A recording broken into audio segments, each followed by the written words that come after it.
All right, class, we are going to do 61. Just real quick at the last few numbers here, 65 and 67. Is that right? All right, we got this one here, 0.4x squared. Oh boy, plus 5.26 less than 10.2. Oh boy. Oh, cool. How did you do it? Calculators help so well. Okay, so first things first, I'm going to move the 10 over. We good? So boom, boom, boom. Anybody help me out here? 5.26 minus 10.2. Negative 4.92. 4.94. Thank you so much. We compared it to 0. That's great. Now we are going to set it equal to 0. And we have to solve this. So there's kind of two different ways to solve it here. Those that did solve it, tell me which way did you guys do it? Quadratic formula, or did you scoot the 4 over back to the other side? Or just start guessing at numbers. I moved the negative 4.9 back to the other side. Yep. Then I divided by 0.4. It is 5.26 minus 10.2. 5.26. Question is, where did the 4.94 come from? Okay, I see. Like that.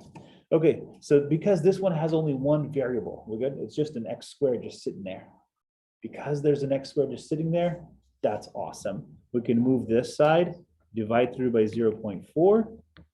And anybody tell me that number, or take a square root? 2.35 3.5-ish, yeah, or exactly 3.5. ish. Ish, Except okay. to go to the second decimal. To 2 decimal places. Awesome. Okay, then we're going to do this. We're going to take the square root of both sides, plus or minus. And we're going to get an answer that looks like this. What's the square root of 2.35-ish?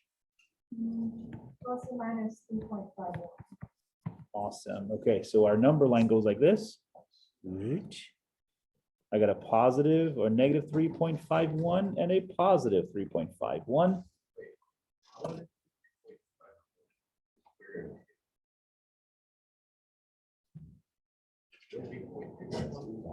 Oh, yeah.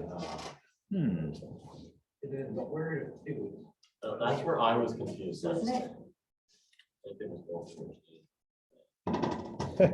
Math is broken. Okay.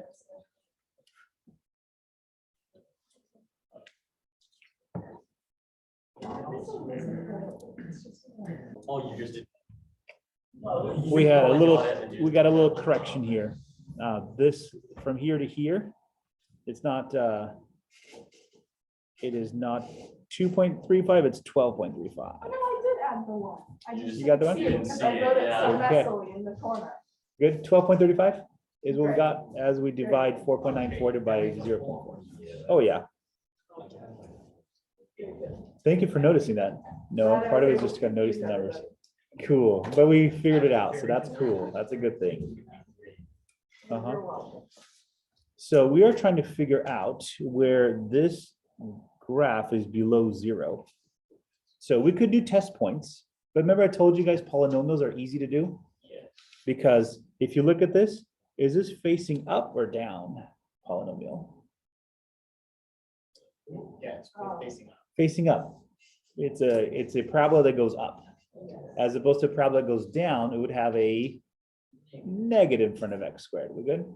So if I were to graph this parabola kind of goes like this. I'm not sure it goes, I know it does this.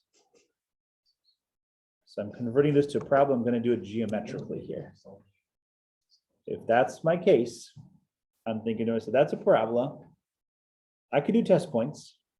But if I did test points, I bet you would get plus, plus, plus right here, minus, minus coming across, and then you get plus, plus, plus.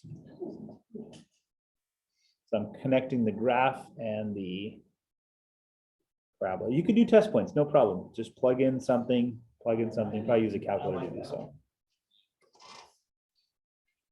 All right, and then we're done. When is this less than zero? It is less than zero between negative 3.51 up to 3.51, not including. Okay, so that was a polynomial. Polynomials are pretty easy in the sense that we don't have to do test points on them. We can kind of think, what does a graph look like? And it's really just going up or going down. Which way is it going? Okay, 65. We're good there? Anybody else need time to write stuff down? Okay, 65 is a rational function. 2.3x minus 5.2 greater than 3.4. Okay, so same exact process, a little bit tough because of decimals.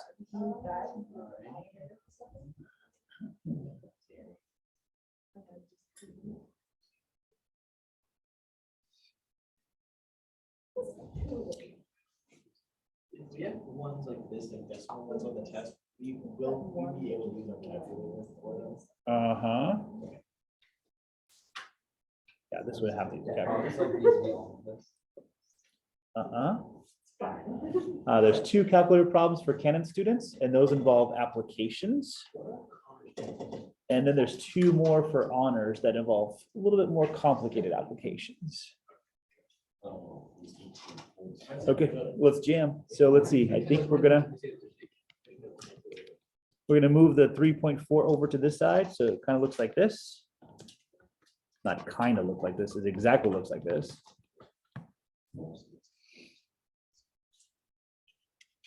All right, we get common denominators just like we normally would still anyways. So 2.3x minus 5.2, this is a 2.3x.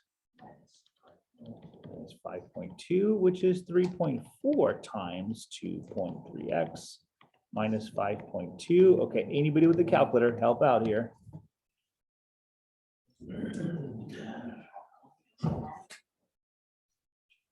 I'm gonna have this whole entire thing right here now. This will be 2.3x minus 5.2. This will be 1 minus.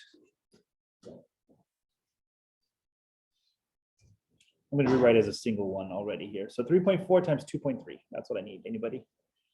3.4 times 2.3.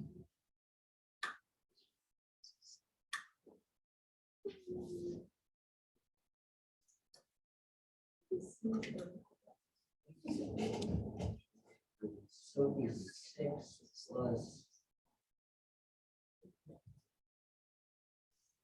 So it'd be 7, 8.1 plus.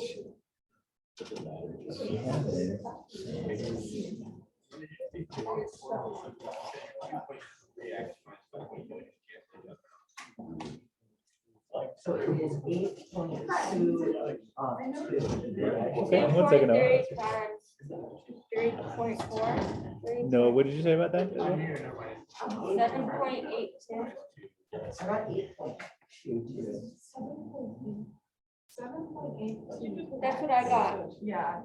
You got a And then whatever 7.82x. 5.2 times 3.2. And what I'm doing is I'm taking the negative here, I'm multiplying into here. So it's the negative of that.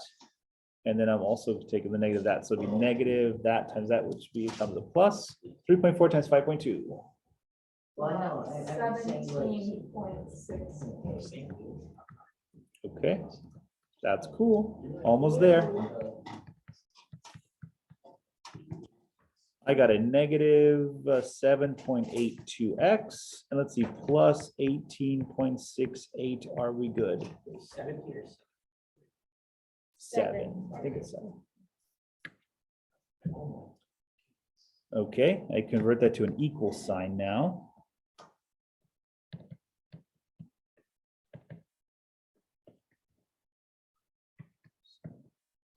X plus 18.68 equals 0. Okay, so then I think we have two values up here.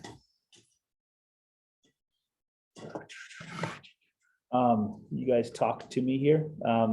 Anybody give me an answer for the bottom? That's going to be our vertical asymptote. That's going to be the one that we're going to have dashed lines with. What causes a 0 here?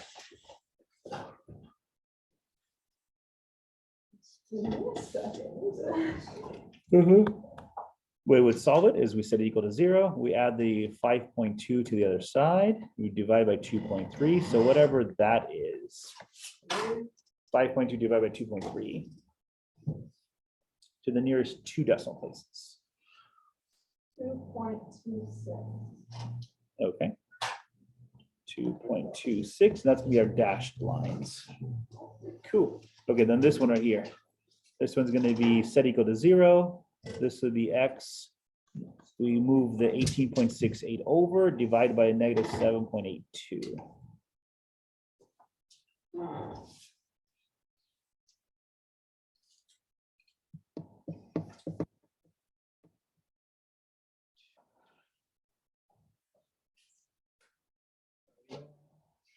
This one right here. Negative 18.68 divided by negative 7.82.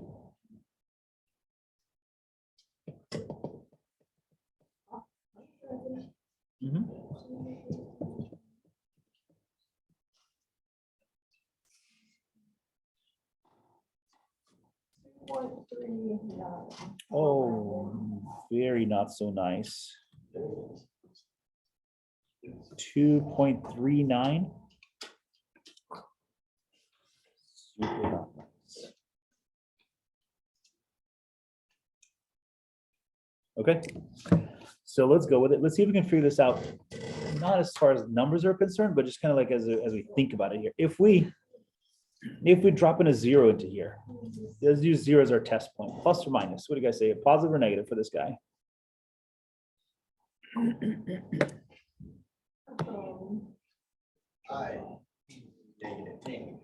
Negative, because it's the front numbers go away, right? It's 18 divided by negative 5. So I got a negative on my hands. Let's think about this real quick here. So as I cross the 2.26 threshold, right? That means this was, let's see, this was positive, this was negative right here, right? So as I'm going here, it's positive over negative. And as I cross this one, talk to me, see if this makes sense. This guy's going to turn positive because that's the one that caused us to have the 2.26 in the first place. So now we have positive over positive. Then as we cross this threshold, then this guy turns into a negative, and now we got ourselves a negative again. Okay, are we good? The answer, or we're trying to figure out when is this equation greater than 0, and it is between 2.26 and 2.39. That's our range.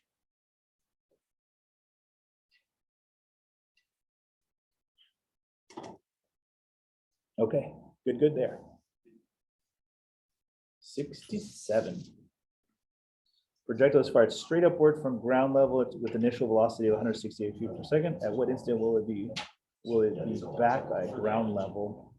When will the height exceed 835 feet? Yeah.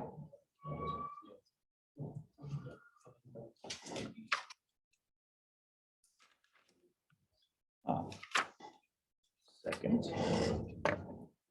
They don't give you the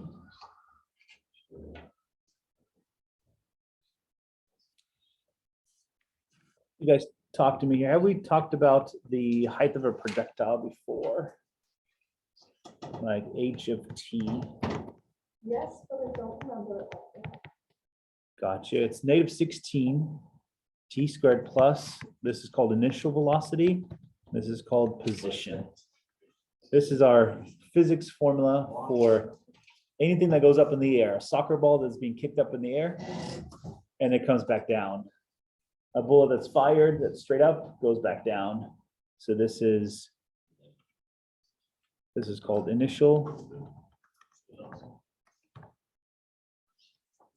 velocity. Resistance. No, not air resistance and not terminal velocity either. Because things can go up in the air and then they reach only a terminal velocity. They can't go any faster.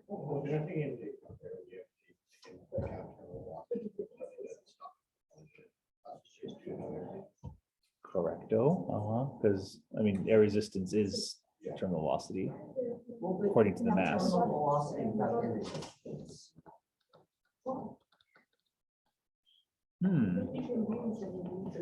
I wonder if it's a lot faster.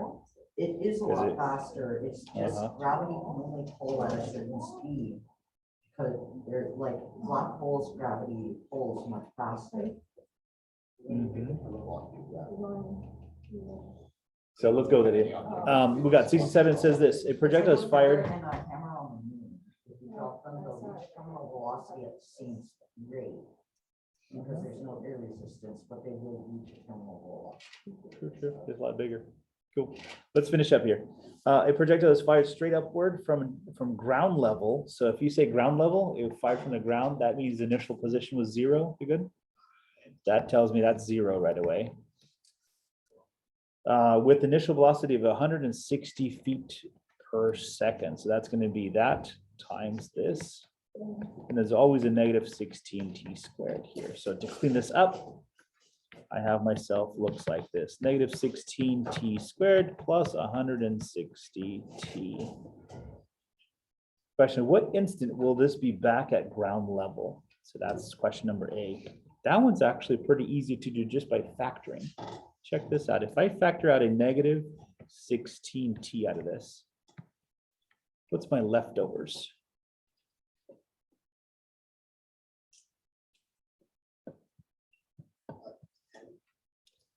T, T plus 10. Cool. What? Oh, yes, thank you. It should be a minus. So notice real quick here on this one here, give me the 2 zeros that are caused here.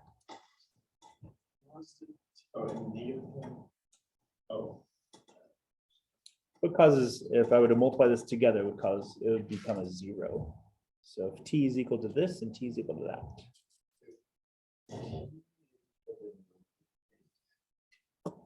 Positive 10? Yes. Yeah. So if t is equal to 10 or positive 10, are we agreed here that this guy becomes 0? If that's 10, 10 minus 10 is a 0? Yeah. How about if this is a 0? Same thing, huh? Yeah, but is it 0 times negative 16 still 0? Yeah. 0 times whatever number on this side still be 0. So notice, there's my 2 zeros.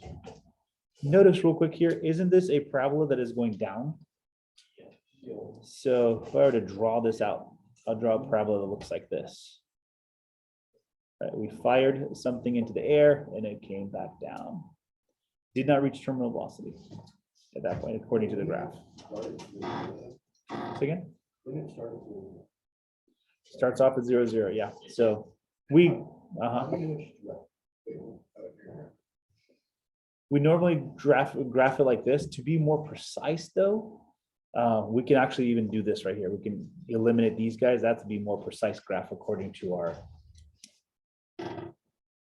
understanding of things, right? We can't go negative, can't go negative time, right? And then we're just looking at ground level. We're not looking below because that's a different equation altogether. Okay, so there it is right there. That's cool. That's A. So 0 and 10. So t equals 0 and t equals 10 seconds. I guess we should put in the units. When will the height exceed 184 feet? Now there's our fun problem. So now we're looking at when is this guy here going to be, when is this guy going to be greater than 384, right? 384. So when is this?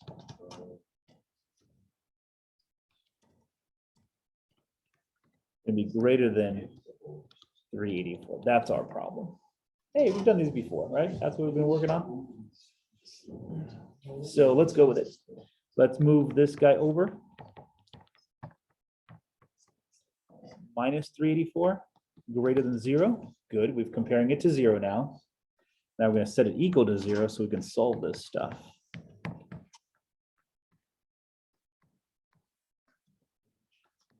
That's the one I'm going to solve. I'm going to look at 2 zeros. And before we even get there, let's give maybe three different options here. It could be that the 384 is right here. It could be that we're gonna get two values and we're gonna say, oh, at this time and this time, the rocket projectile went above 380 feet, okay? It could be that 384 is the top. It only touches 384 feet. It touches at one single spot, that's it, and never went above 384 feet.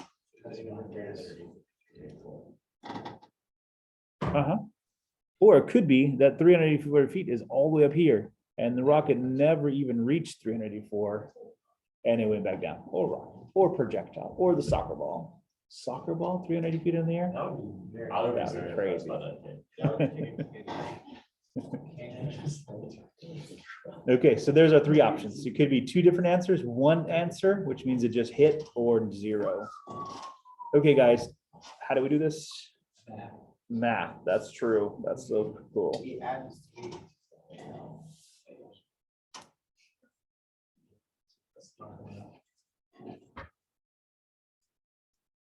Well, first, we know that factor is negative 16 t times t minus 10.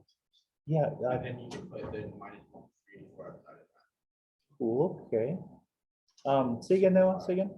So we know that 16t squared plus 160t is equal to negative 16t times t minus 10 in parentheses. Ah, cool, cool. So we can just put the minus 384 outside of that to just simplify it a little bit. If we do that, I go for it. I don't think it's gonna simplify as well as we think it's going to. But can you guys do this here? Lily, can you check if 16 goes in 384? 384 by 16. Yes, 24. 24. Okay, I'm gonna do this here. I'm gonna take out a negative 16. I'm gonna factor it. I have to leave the t inside there, but that's gonna give us this minus 10t plus 24. Tell me if you guys agree or disagree.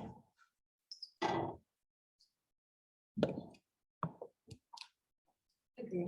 Agree. Okay, and if that's the case, can we factor down some more? Give me two numbers, multiply to 24, add to negative 10. -6, -4. So the solution set is a positive 6 and a positive 4. Hey, we got two answers here, huh? So our schema that when we thought about is this one right here. At 4 seconds, it hits 384, and it hits 384 again at 6 seconds.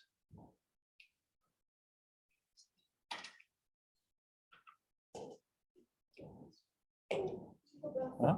Mhm. So let me write it over here. So we have the Wait, it wouldn't be 6 for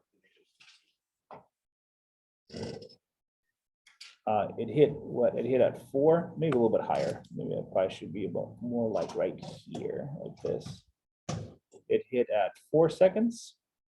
It hit at 6 seconds. Around 4 seconds is less than 2, is less than 6. So maybe the answers are in between. So when is it higher than 384? Between 4 seconds and 6 seconds. That's the answer.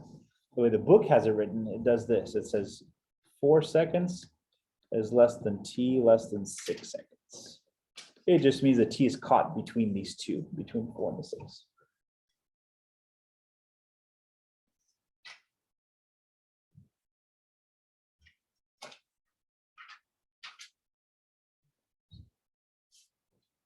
Dun, dun, dun. Okay. Are we good there? That was a homework day. All right, was it useful though for you guys? Let's see, we got 3 more minutes left. Can we do this real quickly here?